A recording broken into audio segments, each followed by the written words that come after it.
we've already seen the verse, Ki kach ish isha uva eleha usaneha. If a man takes a wife and has a relationship with her and then hates her. So we've seen this verse, it's in Kitetse, and it's going to lead to discussion of divorce. But believe it or not, this is the primary source in Torah for the idea of marriage. And it's a very vague allusion to marriage. Ki kach ish isha, when a man takes a wife. It's a very, very vague allusion. And we can see from the beginning of the Mishneh Torah that the Rambam Maimonides has enormous trouble with this because he tries to justify the institution of marriage, and he does so in a historical context, not really directly by learning the concept out from the text. So he says, before the Torah was given. So he's saying before Torah, a man would meet a woman in the marketplace. If he and she decided to marry. Really interesting that he mentions the idea of female consent right up front, even before Torah is given. And if they both decided to marry, he'd bring her home and he'd have relationships with her in private. There'd be no witnesses, and she'd be his wife. So there was no public record of the marriage, you could say, according to the Rambam, before Matan Torah. This was a private agreement. Once the Torah was given, at that point,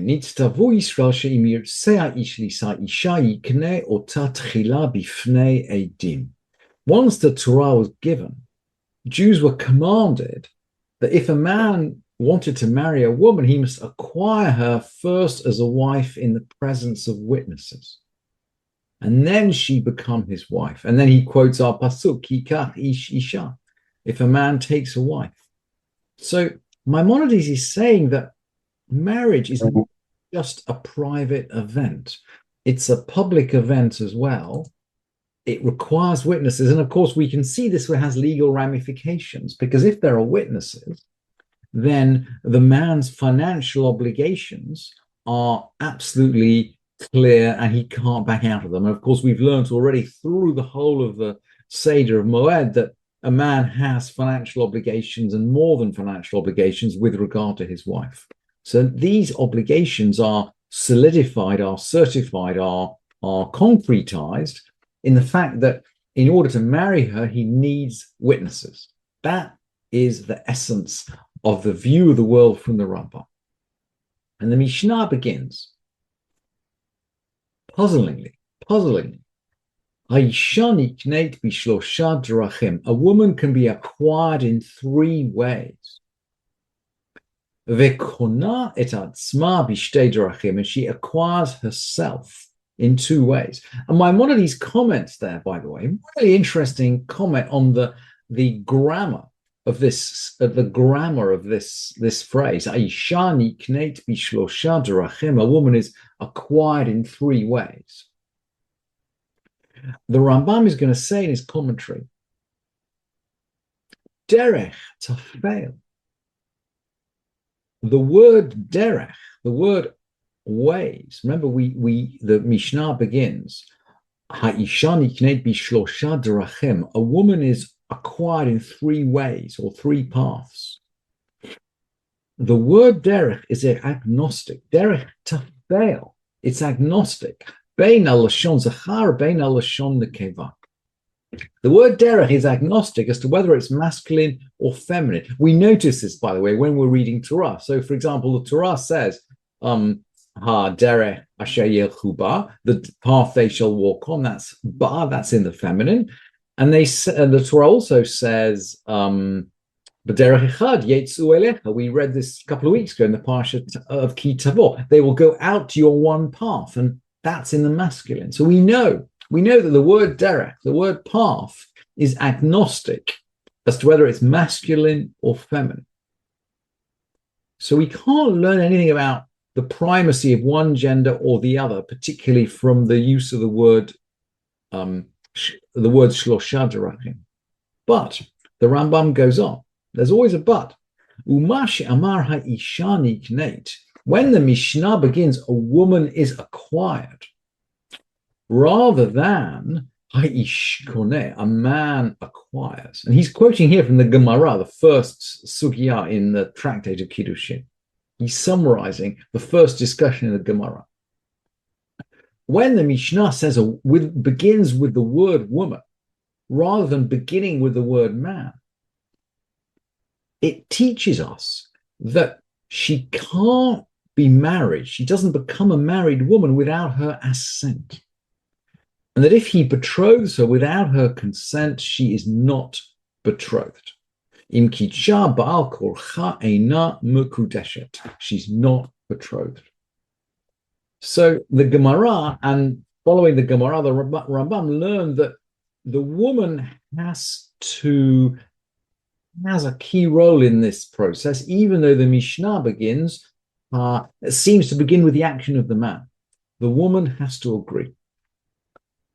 And then, so let's find out what these three ways are. Bishlosha derachim. So she can be acquired in three ways. This ceremony in front of witnesses can be carried out in three ways. And she acquires herself in two ways. So let's find out how she acquires. She is acquired. Nikneit b'kesef b'shtar uvavia. Okay, by money, by a document, or by intercourse. Money is, well, I translated kesef as money, but we normally give a ring today. So we can give a ring in front of witnesses or give money in front of witnesses. We can give a document. So a document's written saying, I am betrothed to you. You're betrothed to me.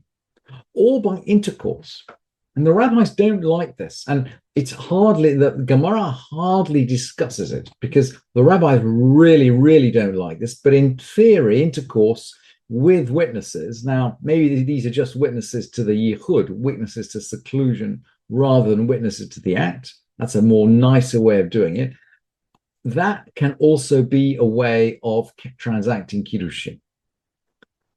But most of the tractate focuses on the first method, on kesef, on money, or on what is going to be given in place of money.